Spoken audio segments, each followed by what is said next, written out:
बिस्मिल्लाहिर्रहमानिर्रहीम। दरख्त और ऑर्गेनिक खेती पिकनिक के साथ। ये जो सामने फसल दिखाई जा रही है, ये जवी की फसल है, ओट्स जिसको कहते हैं इंग्लिश में। तो 3 लाइनें परमानेंट रेज बेड के ऊपर पिकनिक पे। सबसे पहले ज़मीन का हार्ड पैन तोड़ा गया, उसके बाद ज़मीन को लेज़र लेवल किया गया और उसके बाद भरवा पानी लगा के ज़मीन को वाटर वाश किया गया। फिर उसी वत्तर में परमानेंट रेज बेड बनाकर ये 3 लाइनें जवी की काश्त कर दी गई ड्रिल के साथ। माशाल्लाह फसल की रंगत देखें आपके सामने। ये तकरीबन हमारा प्लाट जो है 2 एकड़ का प्लाट है और माशाल्लाह बहुत अच्छी फसल है। इसमें गोभी सरसों की इंटरक्रॉपिंग की गई है। अभी गोभी सरसों जो है उसका कद इससे थोड़ा है, यानी ये तकरीबन 2 फुट तक पहुंच चुकी है और गोभी सरसों जो है वो 6 इंच तक साइडों पे है। गोभी सरसों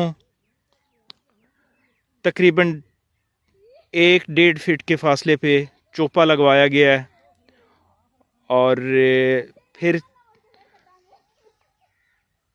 दरमियान में 3 लाइनें जवी की काश्त की गई हैं।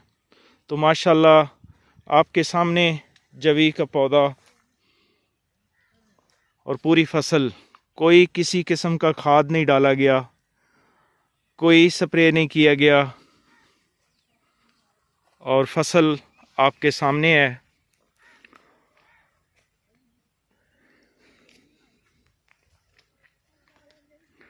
ये जब जर्मिनेट हो रही थी उस वक्त मैंने एक वीडियो बनाई थी, आप लोगों को दिखाई थी। तो आज अभी इसके ऊपर सिट्टा नहीं लगा, तो आज फिर दोबारा वीडियो दिखा रहे हैं। जब ये हार्वेस्ट करनी है तो इंशाल्लाह दोबारा आपको दिखाएंगे।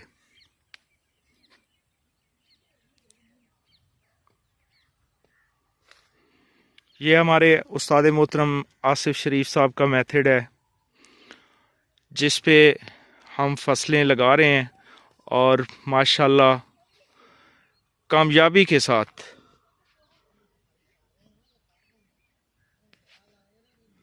इसके बाद दूसरी वीडियो में मैं अलसी दिखाता हूँ जो हमने पिकनिक पे काश्त की है और जब जर्मिनेट हो रही थी वो भी दिखाई गई थी। तो अब तकरीबन उसका कद जो है 16 से 18 इंच यानी 1.5 फीट तक पहुँच चुकी है, वो भी दिखाते हैं दूसरी वीडियो में। बहुत शुक्रिया जी।